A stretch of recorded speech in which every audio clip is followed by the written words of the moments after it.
నమస్కారం ETV news కు స్వాగతం. ఈనాటి ముఖ్యాంశాలు. ఆర్టికల్ 370 రద్దు నిర్ణయంపై పాక్ తీవ్ర స్పందన. భారత రాయబారిపై బహిష్కరణ వేటు. ద్వైపాక్షిక ఒప్పందాల పునఃసమీక్షకు నిర్ణయం. దేశ ఆర్థిక వ్యవస్థకు జవసత్వాలు తెచ్చే దిశలో ఆర్బీఐ కీలక నిర్ణయాలు. వరుసగా 4వ వడ్డీ రేట్ల కోత. రెపో రేటు 35 బేసిస్ పాయింట్లు తగ్గింపు. వడ్డీ రేట్ల తగ్గింపును ఖాతాదారులకు బదలాయించాలని బ్యాంకులకు ఆర్బీఐ సూచన. డిసెంబర్ నుంచి నెఫ్ట్ సేవలు 24 గంటలు అందుతాయని వెల్లడి. పోలవరం ప్రాజెక్టుపై ఆంధ్రప్రదేశ్ ప్రభుత్వానికి కేంద్రం నోటీసులు. పర్యావరణ అనుమతులు ఎందుకు రద్దు చేయకూడదో చెప్పాలని ప్రశ్న.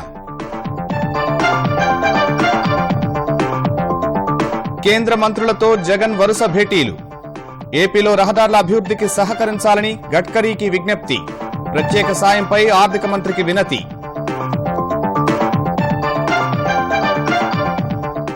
ఎర్రమంజిల్ కూల్చివేత వ్యాజ్యంపై హైకోర్టులో ముగిసిన వాదనలు. 2031 మాస్టర్ ప్లాన్లో చారిత్రక కట్టడంగానే ఉందన్న న్యాయస్థానం.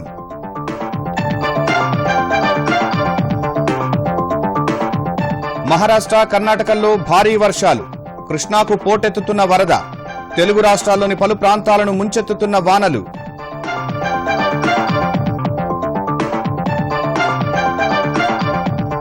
అశ్రు నయనాలతో సుష్మా స్వరాజ్ కు తుది వేడుకోలు. లోధి శ్మశాన వాటికలో అంత్యక్రియలు. హాజరైన ఉపరాష్ట్రపతి, ప్రధాని, ప్రముఖులు.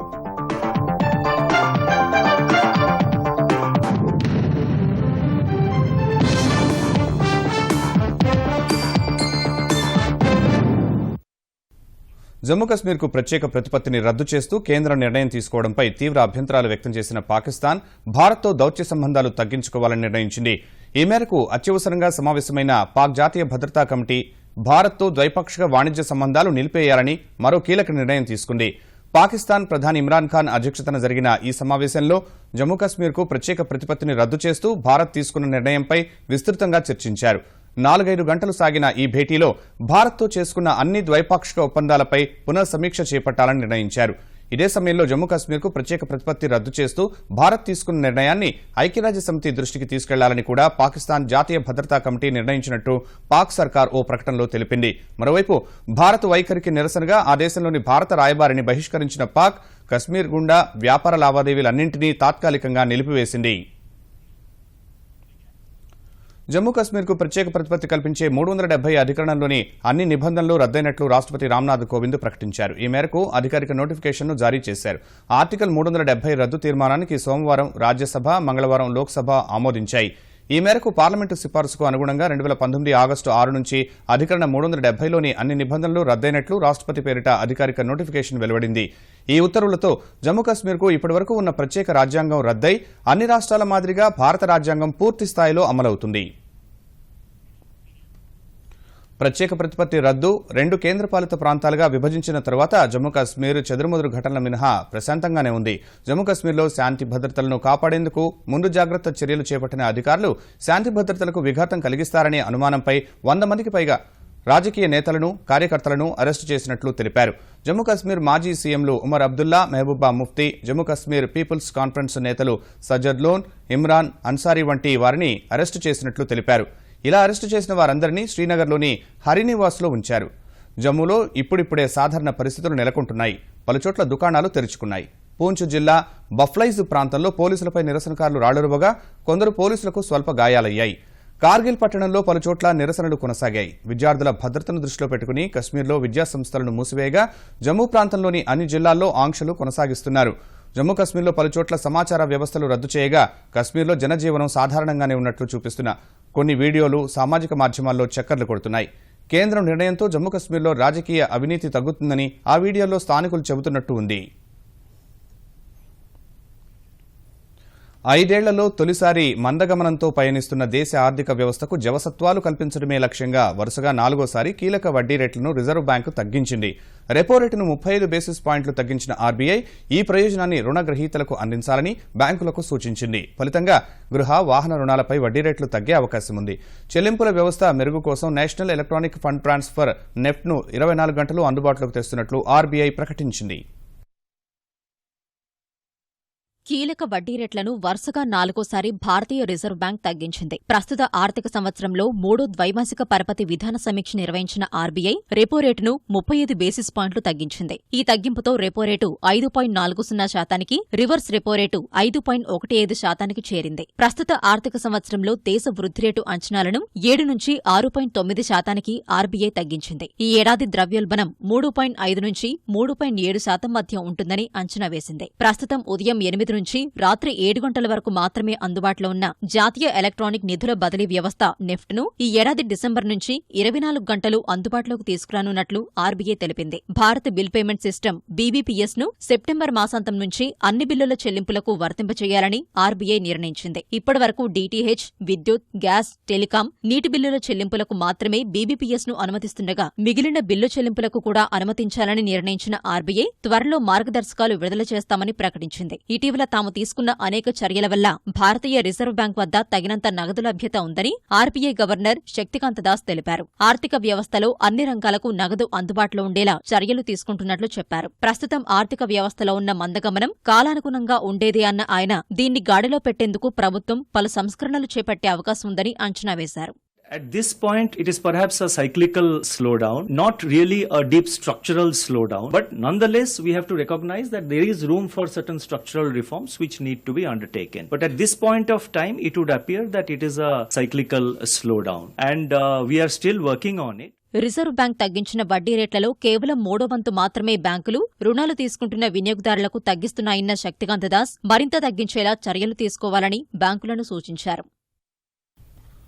మహారాష్ట్ర, కర్ణాటకలో వరద బీభత్సం కొనసాగుతోంది. కృష్ణా ఉపనదులు, వాగులు ప్రమాద స్థాయి దాటి ప్రవహిస్తుండగా వందలాది గ్రామాలు జలదిగ్బంధంలో చిక్కుకున్నాయి. వర్షాలకు మహారాష్ట్రలో 16 మంది, కర్ణాటకలో 3 ప్రాణాలు కోల్పోగా ఒడిశాలోనూ భారీ వర్షాలతో పలు ప్రాంతాల్లో వరదలు పోటెత్తాయి.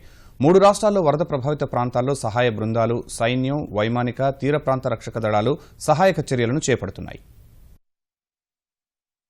మహారాష్ట్రలో భారీ వర్షాలు జనజీవనంపై తీవ్ర ప్రభావం చూపుతున్నాయి. కొల్హాపూర్, సాంగ్లీ, రాయ్గఢ్, పాల్ఘర్ జిల్లాల్లో పలు ప్రాంతాల్లోని అనేక నదుల్లో వరద పోటెత్తింది. కొల్హాపూర్ జిల్లాలో 204 గ్రామాలు జలదిగ్బంధంలో చిక్కుకోగా వేల మందిని సురక్షిత ప్రాంతాలకు తరలించారు. 342 వంతెనలు నీటమునగ్గా వాహనాల రాకపోకలకు తీవ్ర అంతరాయం కలుగుతోంది. ముంబై, బెంగళూరు 4వ నంబర్ జాతీయ రహదారి, కొల్హాపూర్, రత్నగిరి జాతీయ రహదారి సహా 29 రహదారులు మూతపడ్డాయి. వరద ప్రభావిత ప్రాంతాల్లో ఎస్డీఆర్ఎఫ్, ఎన్డీఆర్ఎఫ్ బృందాలు, సైన్యం, వైమానిక, తీర ప్రాంత రక్షక దళాలు సహాయక చర్యలు చేపట్టాయి. వరద బాధితులకు 45 పడవల ద్వారా ఎన్డీఆర్ఎఫ్, సైన్యం సాయం అందిస్తున్నాయి. వరద సహాయక చర్యల్లో భాగంగా బాధితులను తరలించే ఎన్డీఆర్ఎఫ్ పడవ బోల్తా పడింది. అప్రమత్తమైన సహాయక బృందాలు బాధితులను టైర్ల సాయంతో కాపాడి సురక్షిత ప్రాంతానికి తరలించాయి. వరదలపై మంత్రులతో సమీక్షించిన ముఖ్యమంత్రి ఫడ్నవీస్ ప్రజలకు నిత్యావసరాలను అందుబాటులో ఉంచాలని సూచించారు. ఆల్మట్టిలో నీటి మట్టం ఎక్కువగా ఉన్నందున చాలా ప్రాంతాలు జలదిగ్బంధంలో ఉన్నాయని, నీటిని దిగువకు విడుదల చేయాలని కర్ణాటక సీఎం యడియూరప్పను కోరారు.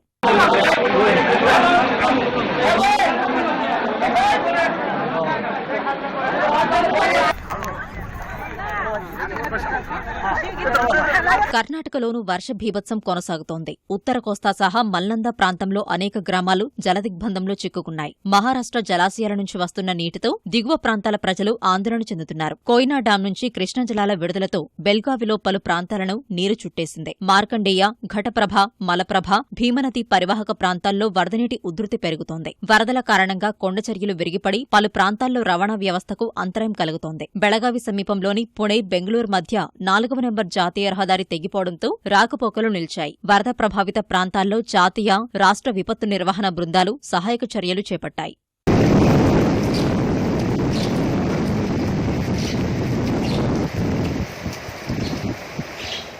బంగాళాఖాతంలో అల్పపీడన ప్రభావంతో ఒడిశాలోని పలు ప్రాంతాల్లో భారీ వర్షాలు, వరదలతో లోతట్టు ప్రాంతాలు జలమయమయ్యాయి. మల్కన్గిరి, రాయగడ, కోరాపుట్, కంధమాల్, గజపతి జిల్లాల్లో వర్షాలు లోతట్టు ప్రాంతాలపై తీవ్ర ప్రభావం చూపాయి. అంబదోలా స్టేషన్ సమీపంలో గూడ్స్ రైల్ పట్టాలు తప్పగా ఆ మార్గంలో పలు సర్వీసులను రద్దు చేసి మరికొన్ని దారి మళ్లించారు. రుతుపవనాలు, వాయుగుండం ప్రభావంతో కురుస్తున్న వర్షాలు, ఎగువ నుంచి వస్తున్న వరద నీటితో తెలుగు రాష్ట్రాల్లో వాగులు, వంకలు పొంగుతున్నాయి. ఉత్తర తెలంగాణలో ప్రాజెక్టులకు వరద పోటెత్తగా ఉత్తరాంధ్రలో వంశధార, నాగావళి నదులు ఉప్పొంగి ప్రవహిస్తున్నాయి. గోదావరిలో వరద తగ్గినట్టు తగ్గి క్రమంగా పెరుగుతోంది.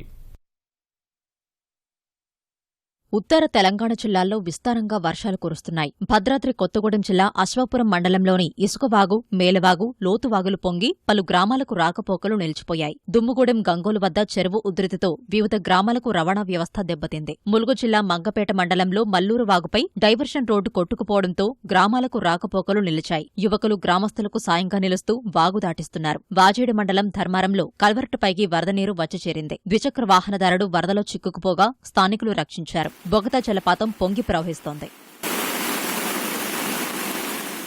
గోదావరిలో వరద ఉధృతి మళ్లీ పెరగడంతో ధవళేశ్వరం వద్ద మొదటి ప్రమాద హెచ్చరిక ఉపసంహరించిన గంటల్లోనే మళ్లీ జారీ చేశారు. ఉభయ గోదావరి జిల్లాల్లో లంక గ్రామాల ప్రజల కష్టాలు కొనసాగుతున్నాయి. కనకాయలంక ప్రజలు వారం రోజులుగా వరద నీటిలోనే ఇబ్బంది పడుతున్నారు. పోలవరం వద్ద గోదావరి ప్రవాహ ఉధృతి పెరిగింది. భద్రాచలంలో వరద తగ్గుముఖం పట్టినా శబరి నది నుంచి ఎక్కువగా వస్తోంది. దేవీపట్నం మండలంలో జలవనరుల శాఖ మంత్రి అనిల్ కుమార్, మరో మంత్రి పినిపే విశ్వరూప్తో కలిసి పర్యటించి నిర్వాసితుల్ని అన్ని విధాలా ఆదుకుంటామన్నారు. తెలుగుదేశం జాతీయ ప్రధాన కార్యదర్శి లోకేష్, ఆ పార్టీ ఏపీ అధ్యక్షుడు కళా వెంకట్రావు బృందం గోదావరి వరద ముంపు ప్రాంతాల్లో పర్యటించింది.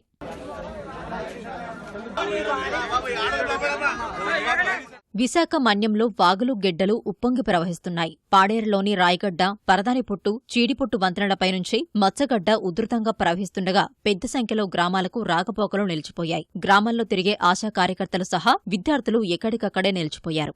మాడుగుల మండలం కుంబిడిసింగి కల్వర్ట్ కొట్టుకుపోయింది. డుడుమా జలాశయం నిండడంతో 5,000 క్యూసెక్కులు బలిమిలా జలాశయానికి విడుదల చేస్తున్నారు. ఒడిశాలో కురుస్తున్న వర్షాలకు నాగావళిలో వరద ప్రవాహంతో విజయనగరం జిల్లాలోని తోటపల్లి ప్రాజెక్టుకు నీరు భారీగా చేరుతోంది. జిమ్మాయివలస మండలంలోని బాసంగి బీసీ కాలనీ ఇళ్లలోకి వరదనీరు ప్రవేశించింది. శ్రీకాకుళం జిల్లాలో వంశధార, నాగావళి నదులు పోటెత్తుతున్నాయి. హిరమండలంలోని గొట్టా బ్యారేజీ నుంచి నీటిని దిగువకు విడుదల చేస్తున్నారు. నదీ పరివాహక ప్రాంతాల్లోని ప్రజలు అప్రమత్తం చేశారు.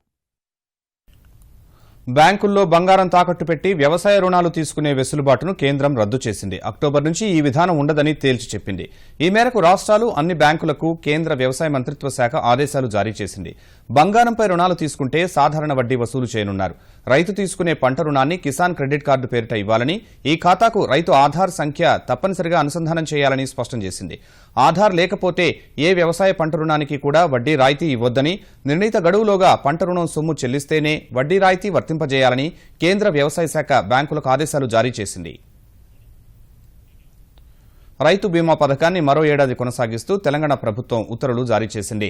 2019 ఆగస్టు 14 నుంచి 2020 ఆగస్టు 13 వరకు కొనసాగే ఈ పథకం తెలంగాణలో 31,10,000 మంది రైతులకు వర్తించనుంది. బీమా కోసం ఒక్కో రైతుకు తెలంగాణ ప్రభుత్వం ₹3,013.50 ప్రీమియం సహా జీఎస్టీ, స్టాంప్ డ్యూటీలను ప్రభుత్వం చెల్లించనుంది.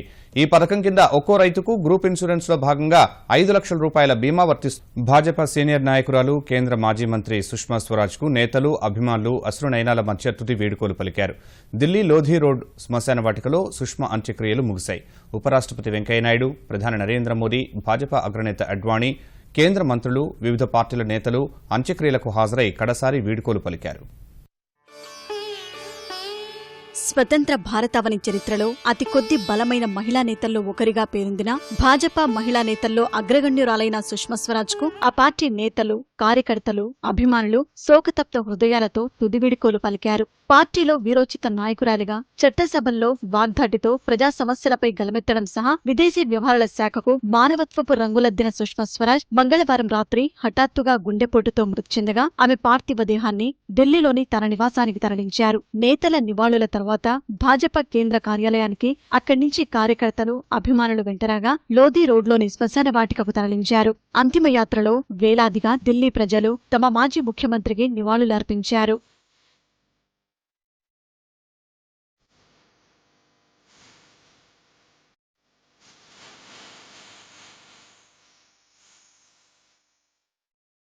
శ్మశాన వాటికలో సుష్మా భౌతిక కాయానికి మొదట భర్త స్వరాజ్ కౌశల్, కుమార్తె బన్సారీ అంజలి ఘటించారు. అనంతరం భాజపా అగ్రనేత ఎల్కే అడ్వాణీ, ఢిల్లీ సీఎం అరవింద్ కేజ్రీవాల్, కేంద్ర మంత్రులు రాజ్నాథ్ సింగ్, అమిత్ షా, లోక్సభ స్పీకర్ ఓం బిర్లా, ప్రధాని నరేంద్ర మోదీ, ఉపరాష్ట్రపతి వెంకయ్యనాయుడు నివాళి అర్పించారు.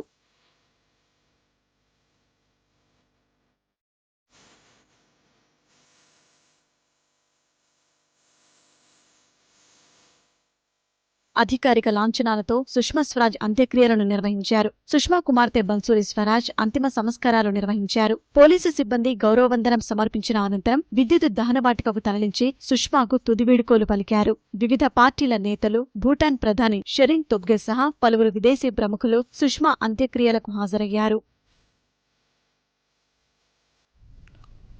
అంతకుముందు రాష్ట్రపతి, ప్రధాని సహా పలువురు నాయకులు పార్టీలకు అతీతంగా సుష్మా స్వరాజ్ పార్థివదేహం వద్ద నివాళులర్పించారు. గొప్ప వక్త, ఉత్తమ పార్లమెంటేరియన్, ఉన్నతమైన మానవతా విలువలు కలిగిన అరుదైన నాయకురాలు దూరమైందంటూ శోకతప్త హృదయాలతో అంజలి ఘటించారు.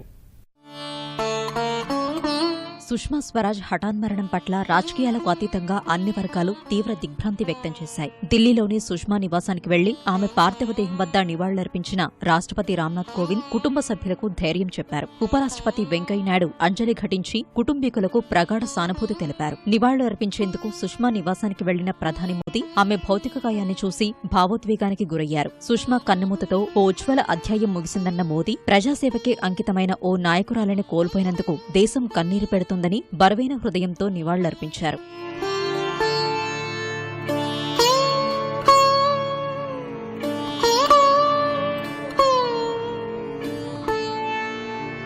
సుష్మా పార్థివదేహానికి నివాళులర్పించిన భాజపా సీనియర్ నేత ఎల్కే అడ్వాణీ భావోద్వేగంతో కంటతడి పెట్టారు. మరో సీనియర్ నేత మురళీ మనోహర్ జోషి సుష్మాకు అంజలి ఘటించారు. మాజీ ప్రధాని మన్మోహన్ సింగ్, యూపీఏ చైర్పర్సన్ సోనియా గాంధీ, రాహుల్ గాంధీ సుష్మాకు నివాళులర్పించారు. సుష్మాతో తన అనుబంధాన్ని గుర్తు చేసుకున్న సోనియా అన్ని సందర్భాల్లోనూ ధైర్యం, అంకితభావం, నిబద్ధతతో పనిచేయగల సత్తా కలిగిన నాయకురాలని కొనియాడారు.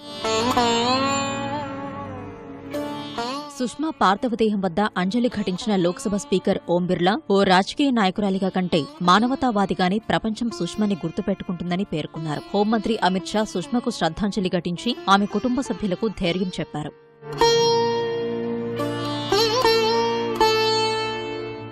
ఢిల్లీ ముఖ్యమంత్రి అరవింద్ కేజ్రీవాల్, కర్ణాటక ముఖ్యమంత్రి యడ్యూరప్ప, ఉత్తరప్రదేశ్ మాజీ సీఎం ములాయం సింగ్ యాదవ్, భాజపా కార్యనిర్వాహక అధ్యక్షుడు జేపీ నడ్డా, యోగా గురు బాబా రామ్దేవ్ సుష్మా స్వరాజ్ పార్థివదేహానికి శ్రద్ధాంజలి ఘటించారు. బీఎస్పీ అధినేత్రి మాయావతి, నోబెల్ శాంతి బహుమతి గ్రహీత కైలాష్ సత్యార్థి సుష్మా భౌతిక కాయం వద్ద నివాళులర్పించారు.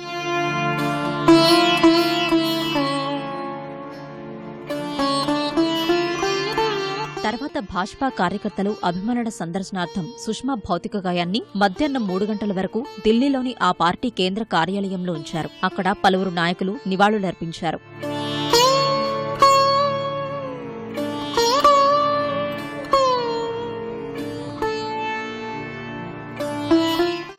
సుష్మా స్వరాజ్ ఆకస్మిక మృతి పట్ల పలు రాష్ట్రాల ముఖ్యమంత్రులు, ప్రాంతీయ పార్టీల అధినేతలు సంతాపం ప్రకటించారు. దేశం అత్యుత్తమ నేతను కోల్పోయిందని ఆవేదన వ్యక్తం చేశారు. సుష్మా స్వరాజ్ మృతితో ఢిల్లీ, హర్యానా ప్రభుత్వాలు 2 రోజులు సంతాప దినాలు ప్రకటించాయి. పోలవరం నిర్మాణంపై ఆంధ్రప్రదేశ్ ప్రభుత్వానికి కేంద్రం షోకాజ్ నోటీసులు జారీ చేసింది. పోలవరం ప్రాజెక్టుకు ఇచ్చిన పర్యావరణ అనుమతులు ఎందుకు రద్దు చేయకూడదో చెప్పాలని నోటీసుల్లో ప్రశ్నించింది. పురుషోత్తపట్నం ప్రాజెక్టుపై కూడా కేంద్రం ఆంధ్రప్రదేశ్ ప్రభుత్వ వివరణ కోరినట్టు తెలుస్తోంది. పోలవరం, దాని అనుబంధ ప్రాజెక్టులపై కేంద్ర పర్యావరణ శాఖ ఆదేశాలతో తనిఖీలు నిర్వహించిన చెన్నై పర్యావరణ శాఖ అధికారులు కేంద్రానికి నివేదిక సమర్పించారు. ఈ నివేదికలో 2005లో పోలవరం ప్రాజెక్టుకు పర్యావరణ అనుమతులు జారీలో నిబంధనలు ఉల్లంఘించినట్టు చెన్నై పర్యావరణ అధికారులు తమ నివేదికలో తేల్చారు. ఇదే విషయాన్ని స్పష్టం చేస్తూ జాతీయ హరిత ట్రిబ్యునల్లో చెన్నై పర్యావరణ శాఖ అధికారులు అఫిడవిట్ దాఖలు చేశారు. ఈ అఫిడవిట్లో పర్యావరణ అనుమతులు ఎందుకు రద్దు చేయకూడదో చెప్పాలంటూ ఇప్పటికే ఏపీ ప్రభుత్వానికి నోటీసులు కూడా జారీ చేసినట్లు పర్యావరణ అధికారులు తెలిపారు. ఇటీవలే స్టాప్ వర్క్ ఆదేశాలపై స్టేను 2 ఏళ్లు పొడిగించిన కేంద్రం ఇప్పుడు అనూహ్యంగా షోకాజ్ నోటీసులు జారీ చేసింది. ఆంధ్రప్రదేశ్కు రావాల్సిన నిధులు, ఆర్థిక సాయం కోసం ముఖ్యమంత్రి జగన్ వరుసగా 2వ రోజు ఢిల్లీలో పలువురు కేంద్ర మంత్రులను కలిశారు. మొదట రాష్ట్రపతి రామ్నాథ్ కోవింద్, ఉపరాష్ట్రపతి వెంకయ్యనాయుడిని మర్యాదపూర్వకంగా కలిసిన జగన్ బృందం తర్వాత ఉపరితల రవాణా శాఖ మంత్రి నితిన్ గడ్కరీతో సమావేశమై ఆంధ్రప్రదేశ్కు సంబంధించి కేంద్రం నుంచి సహకరించాలని కోరారు.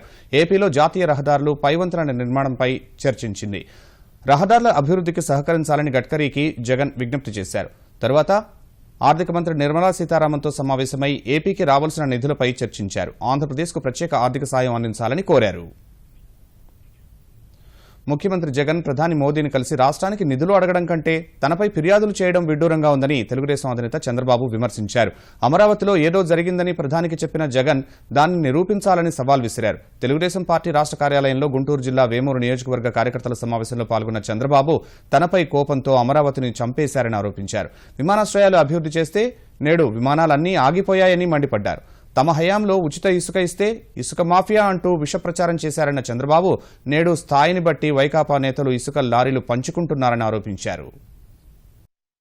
ఇప్పుడు నా బాధ ఆవేదన, మన రాష్ట్రం ఒక అనాథగా మారిపోయే పరిస్థితి వచ్చింది. చాలా సమస్యలు సృష్టిస్తున్నారు. పోలవరం ముంచేసే పరిస్థితికి వచ్చారు. ఏం చేస్తారో తెలియదు. ఈ మహానుభావుడు ప్రధానమంత్రి దగ్గరికి పోయాడు. ఆయన్ని పోయి అడగాల్సింది ఏంటి? ఈయన పనులుంటే అడగాలిగా. నా పైన ఫిర్యాదులు చేస్తే ఏం చేస్తారు మీరు?